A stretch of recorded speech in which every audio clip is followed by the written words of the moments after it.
A man is walking away from Florence. He stops, turns. He looks back at the city that has just condemned him to be burned alive. He can see the towers, hundreds of them, rising like stone fists into the Tuscan sky. The Bargello, the tower of the Cerchi family. The tower of the Donati, his enemies, who at this very moment are ransacking his house, seizing his books, his furniture, the possessions of his wife and children. Smoke rises from somewhere in the city. Another feud, another vendetta, the eternal Florentine sport. His name is Dante Alighieri. The year is 1302, and he is 36 years old. 2 years ago, he was one of the 6 priors who governed the city, the highest office a Florentine could hold. He was a celebrated poet, a cavalryman who had fought in battle, a husband and father. He owned property, he had a name. Now, he owns nothing. The sentence came down in March, permanent exile, all property confiscated.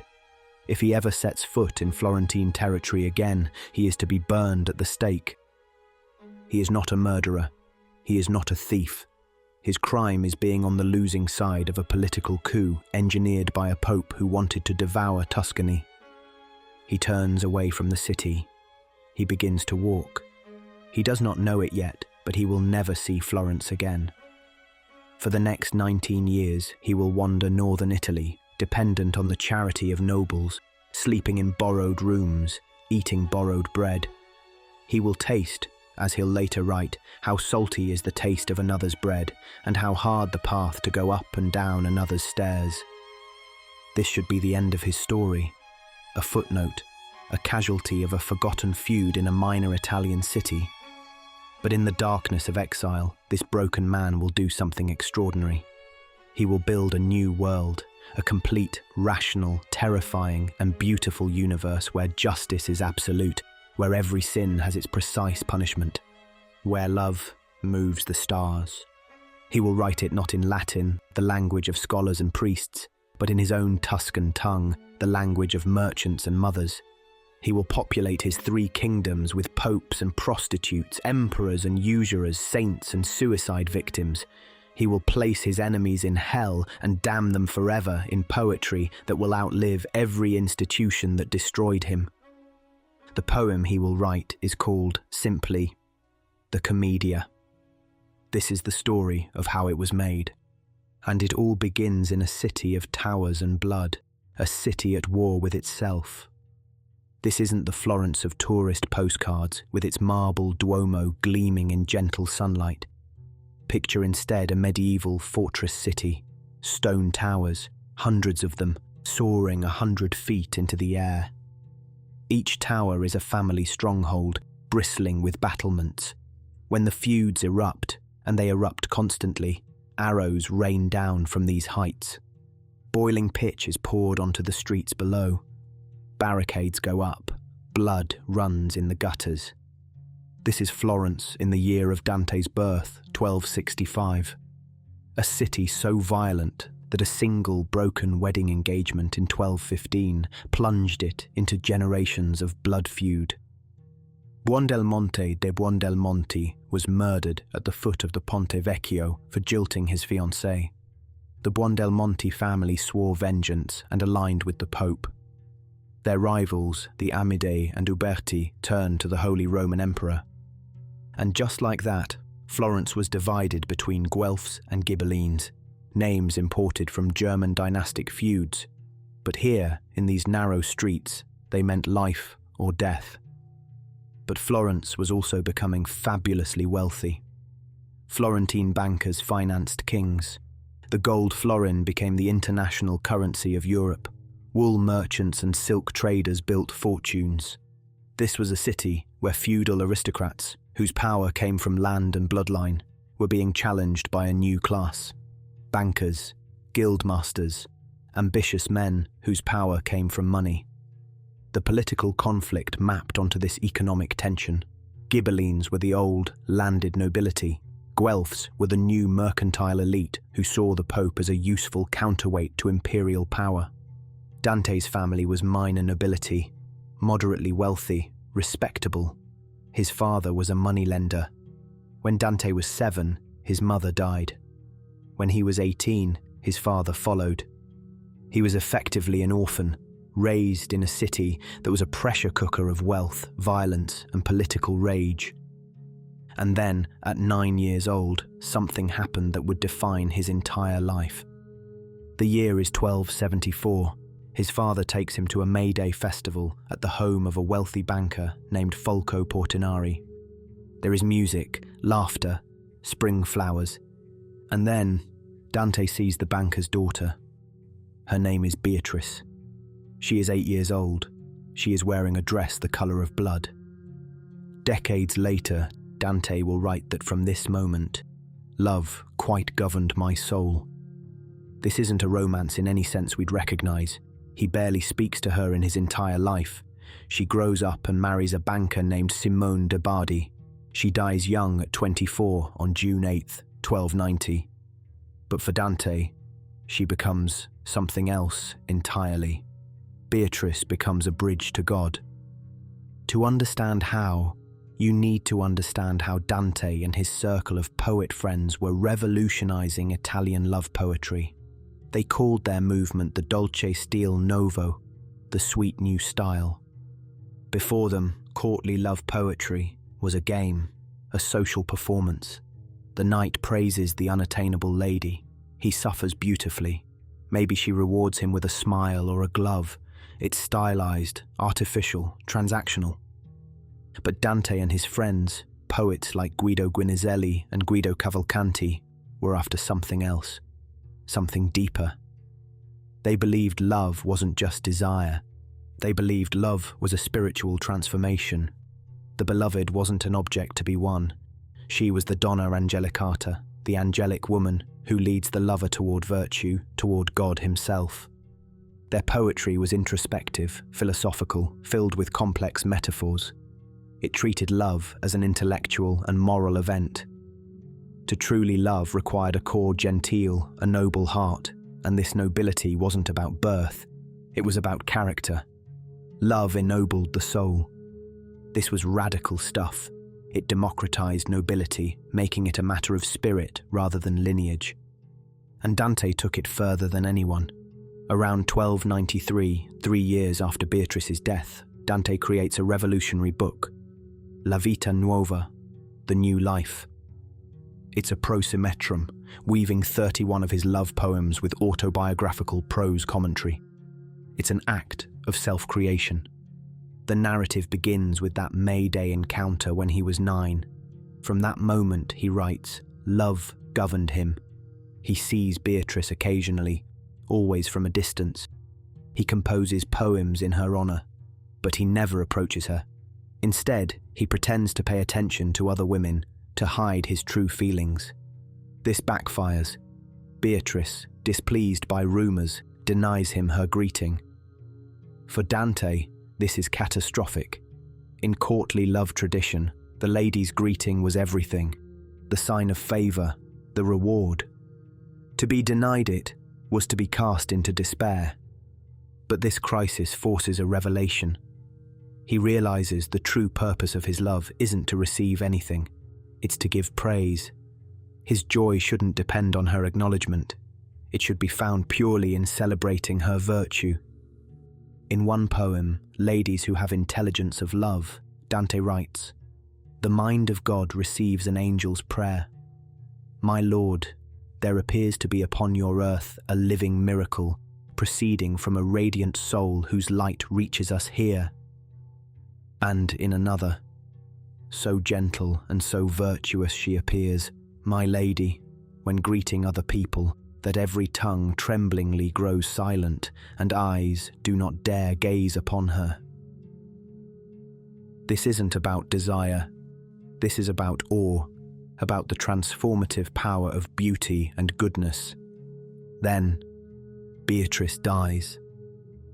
For Dante, this is the first exile, the first great rupture. His grief is overwhelming, but it forces his love to transform one final time. Beatrice is no longer earthly. She is now in heaven, a guide who can lead souls directly to God. In the final chapter of La Vita Nuova, Dante describes a wondrous vision and vows to write no more of Beatrice until he can write of her what has never been written of any woman. It's a promise, a prophecy. The Commedia will fulfill it. But Dante was never just a poet dreaming in ivory towers.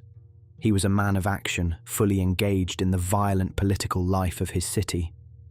In 1289, at age 24, he fought as a mounted cavalryman at the Battle of Campaldino. This was a full-scale clash between Florence's Guelph forces and the Ghibellines of Arezzo. Dante rode in the front ranks. He saw men die. The Guelphs won decisively, securing dominance in Tuscany. But Dante never romanticized war.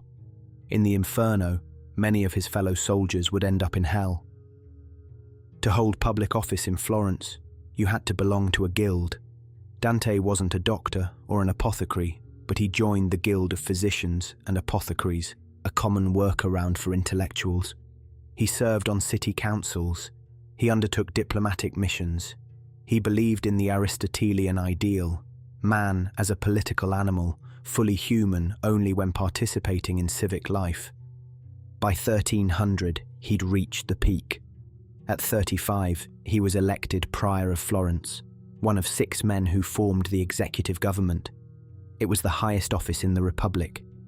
It was also, he would later say, the source of all his ruin. The year 1300 was apocalyptic. Pope Boniface VIII had declared it a jubilee year, and hundreds of thousands of pilgrims poured into Rome seeking forgiveness of sins. It was a spectacle of papal power. But beneath the surface, the political situation was a tinderbox. In Florence, the Guelph party, having crushed the Ghibellines, had fractured into 2 new factions, black and white. The blacks, led by the powerful Donati family, were unconditional papal supporters. They wanted Florence under the church's thumb. The whites, including Dante, valued the city's independence. They supported the Pope in spiritual matters, but resisted his political interference. Violence escalated. Dante's priorate, desperate to restore peace, took a drastic step. They exiled the leaders of both factions. Among those banished was Guido Cavalcanti, Dante's closest friend and poetic mentor. It was a fatal miscalculation. Dante made enemies on all sides, and Pope Boniface saw his opportunity. In late 1301, while Dante was in Rome as part of an embassy to negotiate with the Pope, Boniface sent a French prince, Charles of Valois, to Florence under the pretense of keeping peace. It was a lie. Charles entered the city and threw open the gates. The Black Guelphs seized power in a violent coup. The purges began immediately. Dante, still in Rome, received the news. His world had been destroyed. In January 1302, the new Black Guelph government put him on trial in absentia. The charges were corruption, graft, hostility to the Pope. The sentence, a massive fine and 2 years of exile. Dante refused to pay. To pay would be to admit guilt. So in March 1302, the final sentence came down. Dante Alighieri and 13 other white Guelphs were condemned to permanent banishment, all property seized, and if any of them were ever captured on Florentine soil, they were to be burned at the stake. He was 36 years old. Everything was gone. While Dante's political world was collapsing, the artistic world around him was being reborn. The dominant style of his youth was Byzantine, formal, stylized, flat, gold backgrounds, elongated figures with remote expressions. These weren't paintings meant to reflect reality, but rather windows into the divine, meant to symbolize, not imitate. The master was Cimabue. His Madonnas were majestic, otherworldly, floating in timeless golden space. But then came Cimabue's student, Giotto di Bondone. Giotto shattered the rules. In his Ognissanti Madonna, the Virgin isn't floating in a golden void. She's sitting on a throne, a real, solid, three-dimensional throne with weight and depth. The angels aren't flat icons. They're bodies. They occupy space. And then there's her face. There's warmth. There's humanity. This isn't a remote divine symbol. This is a mother. Giotto created something new: naturalism, emotional depth, psychological realism. Around 1305, early in Dante's exile, Giotto was completing his masterpiece in Padua, the frescoes of the Scrovegni Chapel. The chapel itself is fascinating, funded by a banker, Enrico Scrovegni, possibly as atonement for his family's practice of usury. Dante would later place Enrico's father among the usurers in hell. Step inside the chapel. The narrative unfolds in 3 horizontal registers, stories of Mary and Christ unfolding in a way that even illiterate worshippers could follow. But the emotional power is staggering. In the Lamentation of Christ, mourners weep over Jesus' body with grief so visceral it transcends the centuries. Faces twist in anguish, hands reach in helplessness, angels above contort in sorrow. The body of the crucified Christ lies on the ground, his head cradled by Mary, his feet by Mary Magdalene, while John the Apostle throws his arms wide in despair.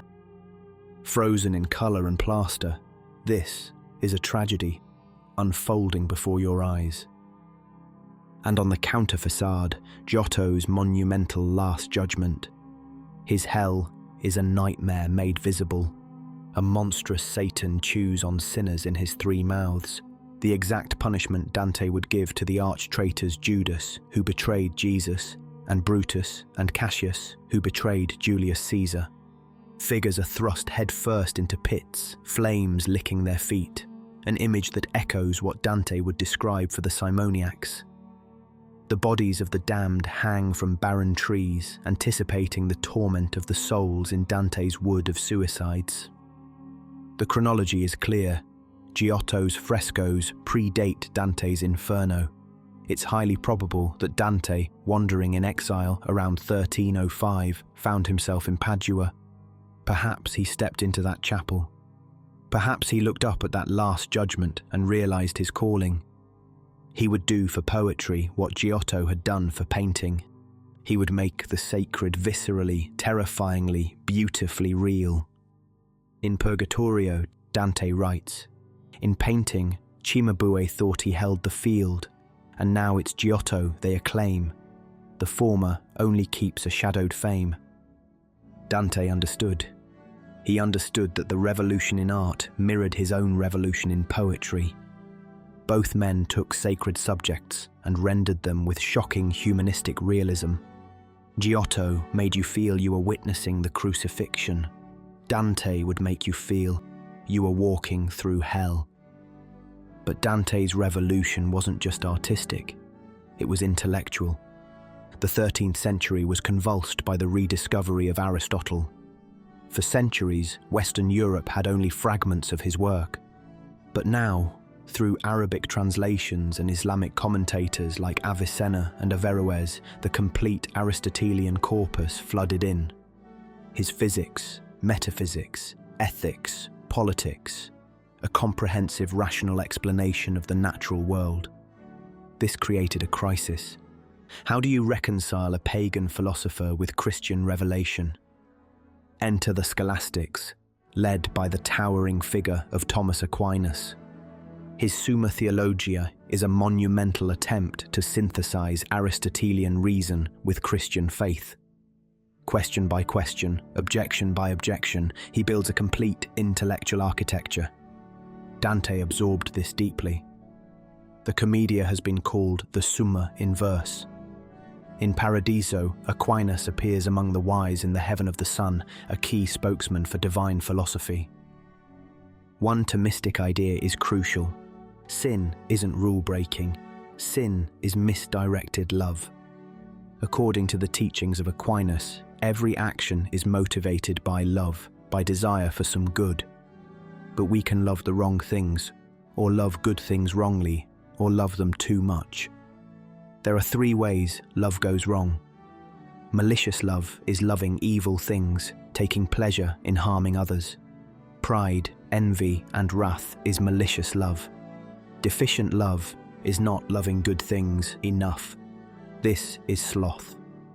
Excessive love is loving earthly goods, money, food, pleasure, more than God. This is avarice, gluttony, and lust. This is the organizing principle of Dante's Purgatorio. The 7 terraces of Mount Purgatory correspond to these 3 types of misdirected love. Souls climb the mountain to have their love purified, reoriented, made right. There's another Thomistic idea structuring the entire poem: exitus, reditus, going out and returning.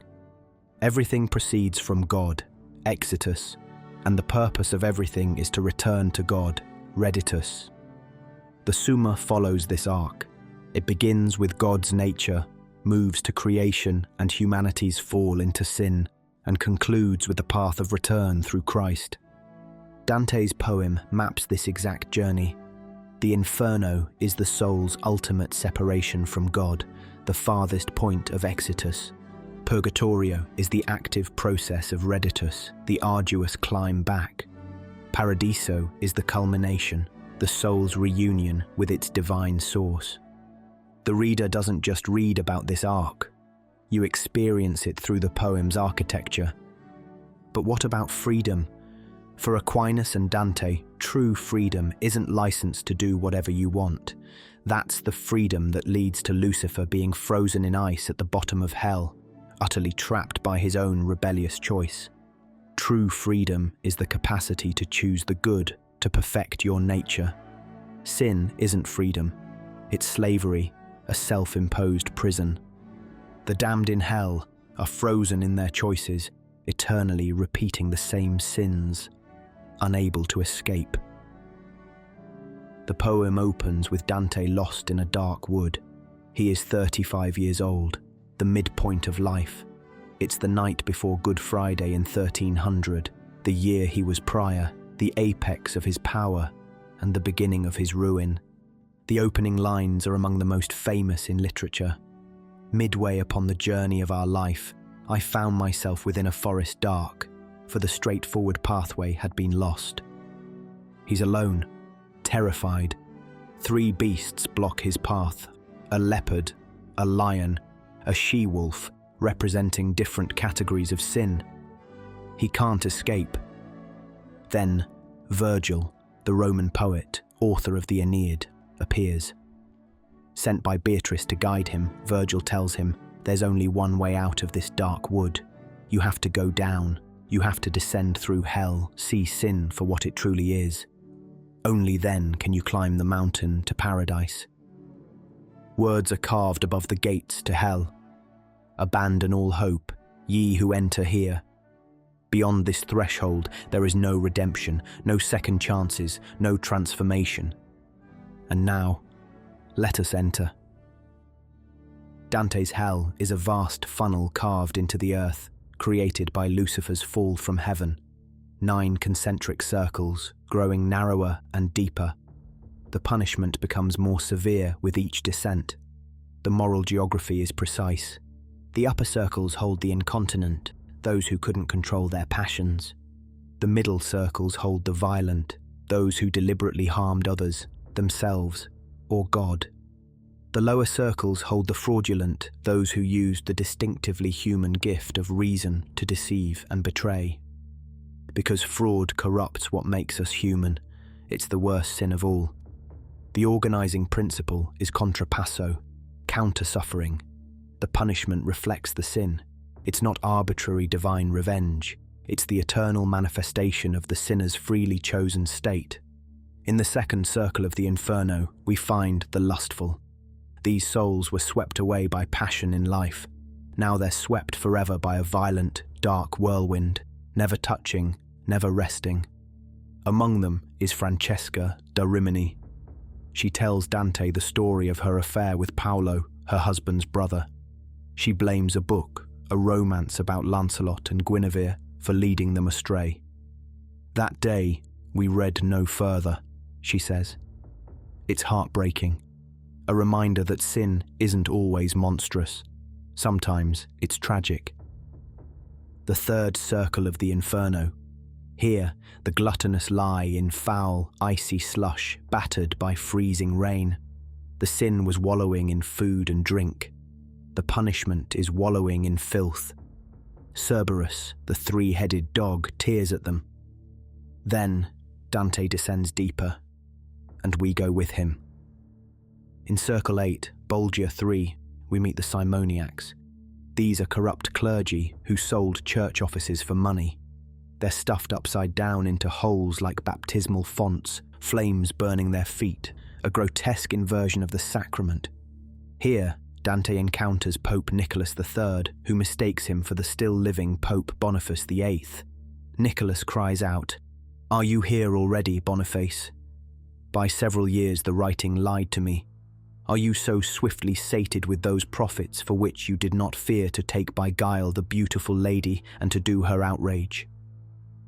Dante, the powerless exile, has damned the most powerful man in Europe, the reigning pope who engineered his ruin. It's an act of breathtaking audacity. In Circle 8, Bolgia 4, we meet the fortune tellers. They tried to see the future. Now their heads are twisted completely backward on their necks.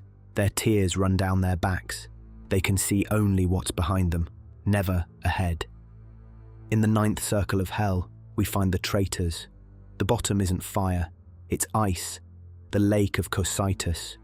Traitors are frozen in various positions, some buried to their necks, some on their backs. The sin was cold betrayal. The punishment is eternal cold. Count Ugolino della Gherardesca is frozen here, eternally gnawing the skull of Archbishop Ruggieri, who betrayed and starved him and his sons to death. Ugolino tells his story with visceral horror, how his young sons, dying of starvation in a locked tower, begged him to eat their flesh after they died. It's one of the darkest moments in literature. And at the absolute center, Lucifer himself, not the dramatic fallen angel of Milton's Paradise Lost.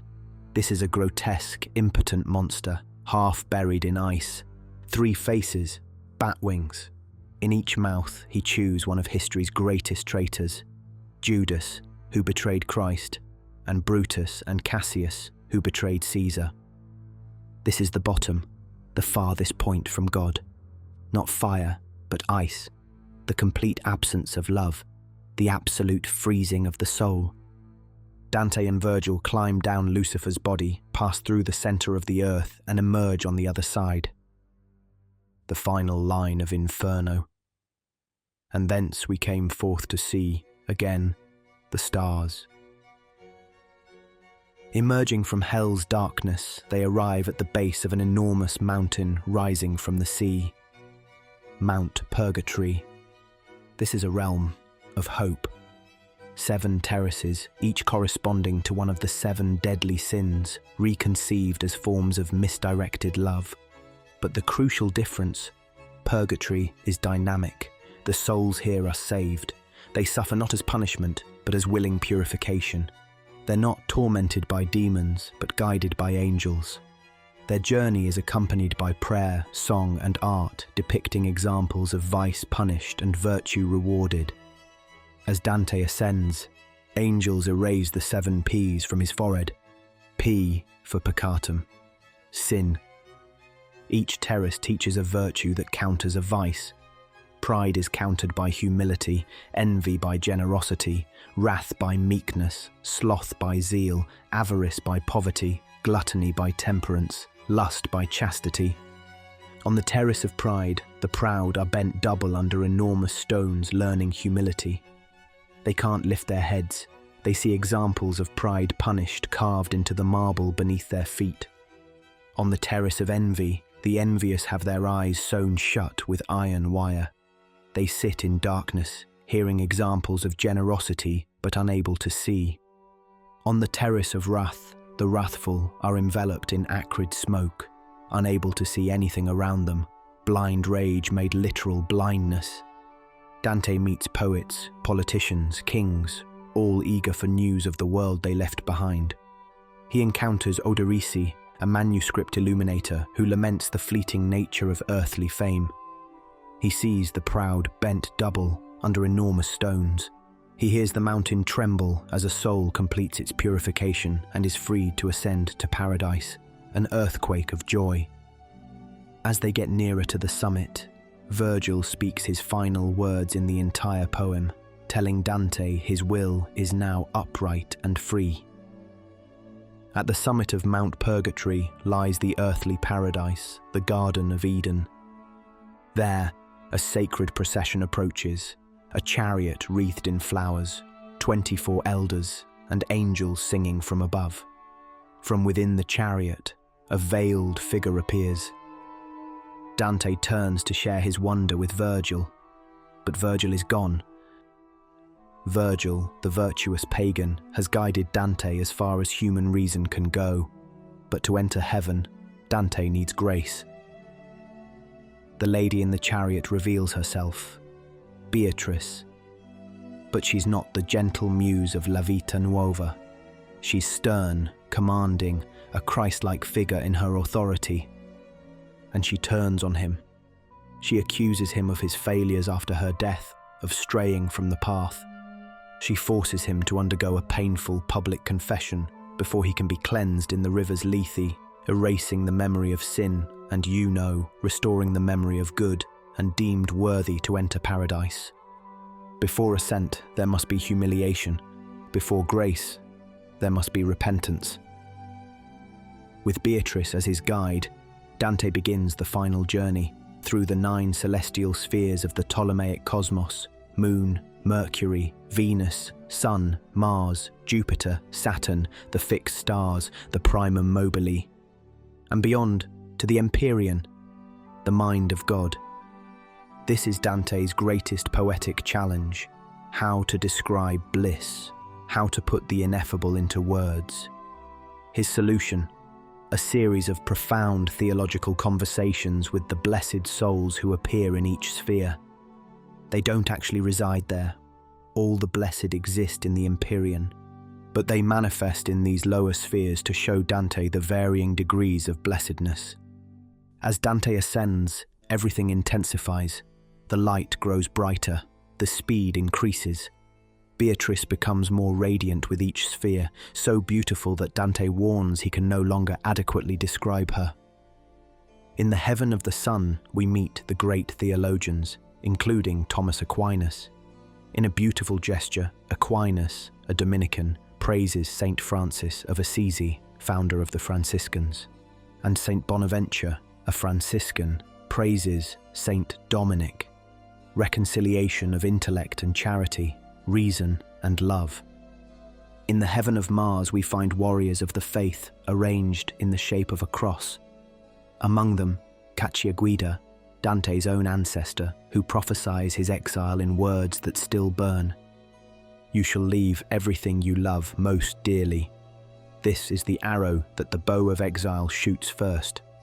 You are to know the bitter taste of others' bread, how salt it is, and know how hard a path it is for one who goes descending and ascending others' stairs.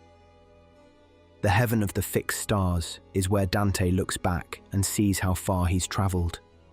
Beatrice tells him to look down, and he glimpses the earth far below, the tiny threshing floor that makes mortals so fierce.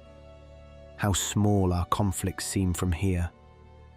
But more importantly, this is where Dante must prove himself worthy of the final ascent. He is examined like a doctoral candidate by the apostles themselves.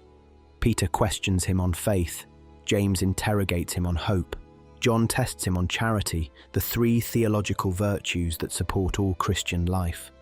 Dante must demonstrate not just poetic vision, but theological understanding. He passes. The primum mobile, the outermost physical sphere, is pure speed and light.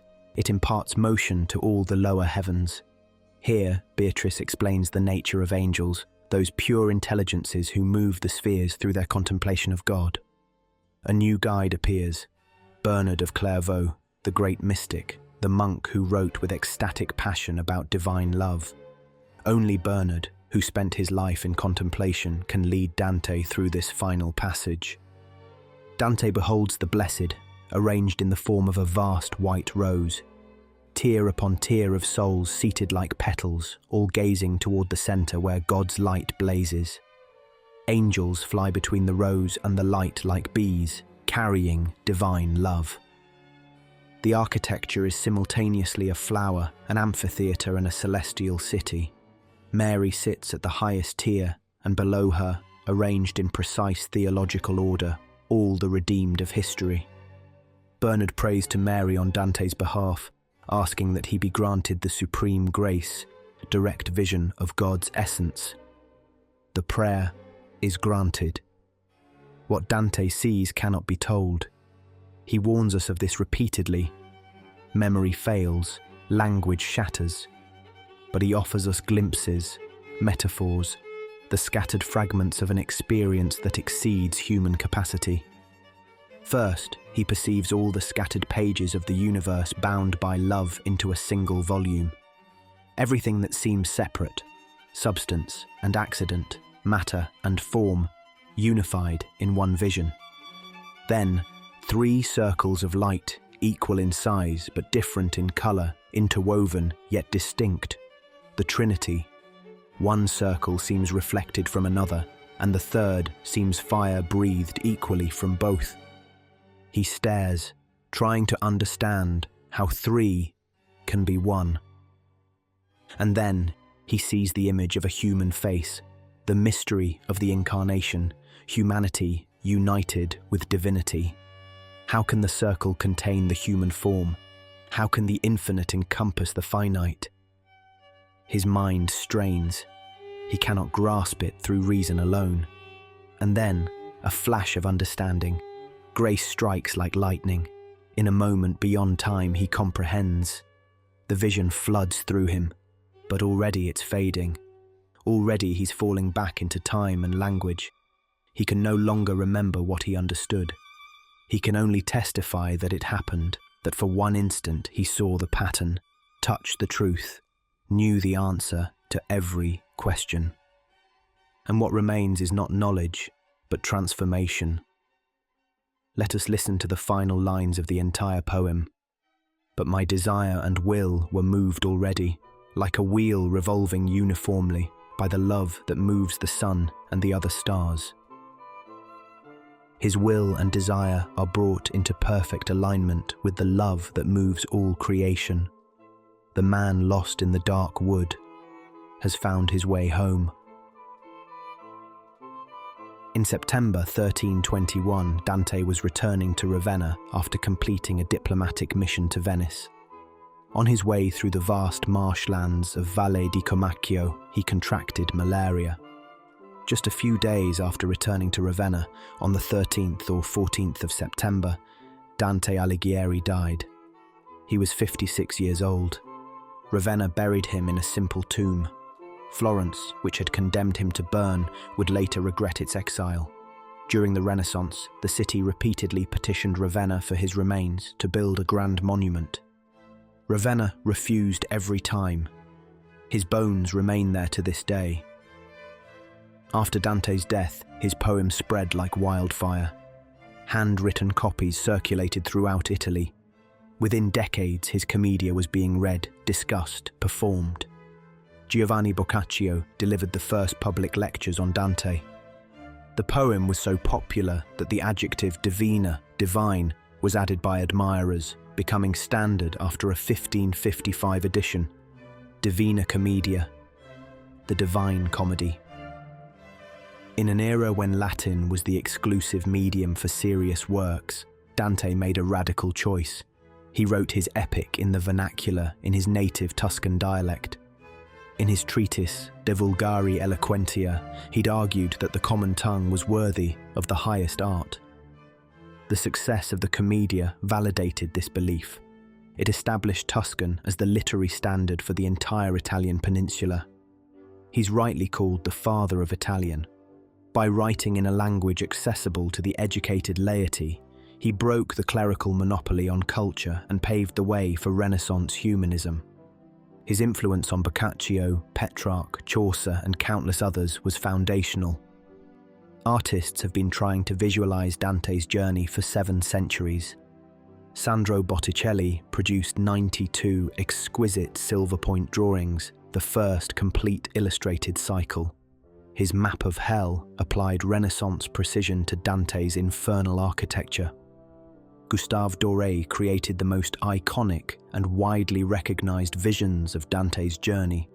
His 135 wood engravings combined romantic grandeur with meticulous detail, depicting hell as a vast, vertiginous abyss and paradise as realms of ethereal light.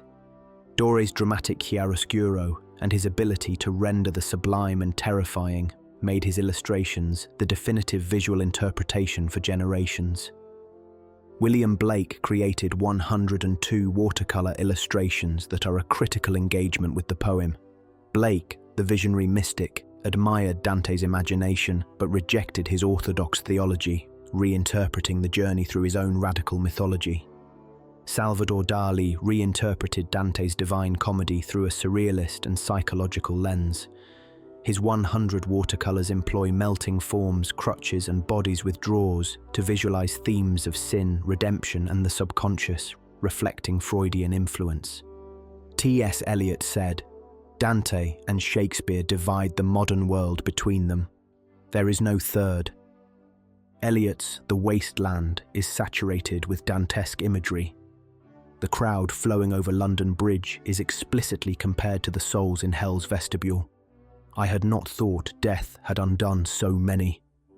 For Eliot, Dante's Inferno provided the perfect framework for depicting modern spiritual emptiness. Here's the profound thing about Dante's vision.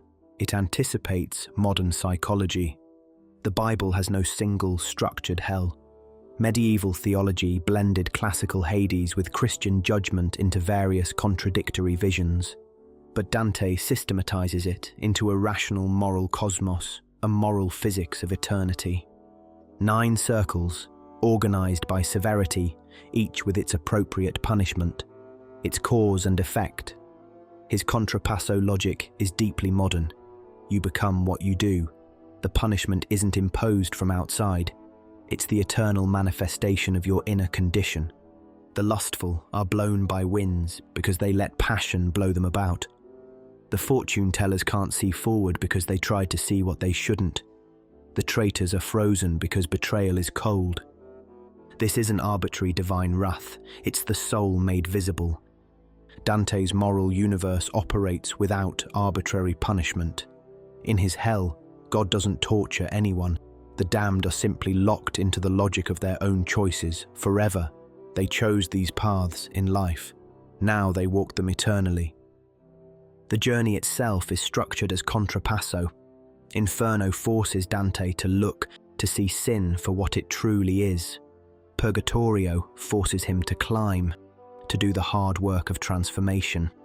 Paradiso forces him to accept the limits of understanding, to see everything, stripped of illusion, until he learns he cannot comprehend it all. This vision, that our choices shape our inner condition, that we become what we repeatedly do, anticipates everything from modern psychology to existentialism. Dante treats salvation and damnation as self-knowledge aligned with truth. His poem remains the most contemporary moral allegory we have because it's about justice, love, and the human quest for meaning in a universe that can feel arbitrary and cruel. The Divine Comedy reminds us that choices matter, that how we love, what we love, and how much defines us. Picture him again, that man on the hillside road in 1302, looking back at Florence for the last time. He doesn't know it yet, but this exile, this catastrophe, will become his salvation, not in spite of his ruin, but because of it. Stripped of everything, he'll be forced to see clearly, forced to ask the fundamental questions. What is justice? What is love? What is the purpose of human life? In borrowed rooms across Italy, by candlelight, he'll build his cathedral of verse. He'll take his personal grievances and transform them into universal truth. He'll take his local Tuscan dialect and forge it into a literary language.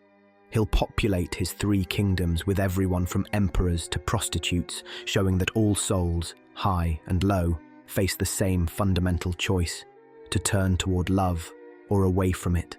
He'll condemn his greatest enemy, Pope Boniface VIII, to eternal punishment among the damned. He'll put his beloved Beatrice in paradise, transformed from a Florentine girl into a guide to God himself.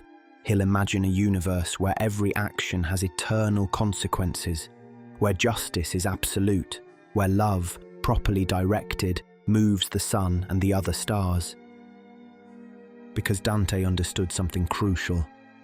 We all lose our way, and finding it again requires the courage to descend into our own hells. There's a moment in Purgatorio when Dante meets the poet Statius, newly purified after 1,000 years on the mountain. The entire mountain trembles with joy at his liberation, an earthquake of celebration. That's the hope Dante offers, not cheap grace, not easy forgiveness, but the possibility of transformation. Dante Alighieri died in exile, far from home, his sentence never lifted in his lifetime. But in those 19 years of wandering, he built something no exile could touch, a world more real than the one that rejected him. The man who built a universe from grief and exile began in a dark wood, lost and alone. He ended with a vision of perfect love and cosmic order, whether he believed it or simply willed it into being on the page. He did what great artists do. He took the specific, one man's exile from his home and made it universal. His dark wood is every moment of being lost. His journey is every attempt to make meaning from catastrophe. And thence we came forth to see, again, the stars. Thank you so much for watching. If you enjoyed this video as much as I did making it, please press like and subscribe to the channel for more explorations into humanity's greatest works. Thank you.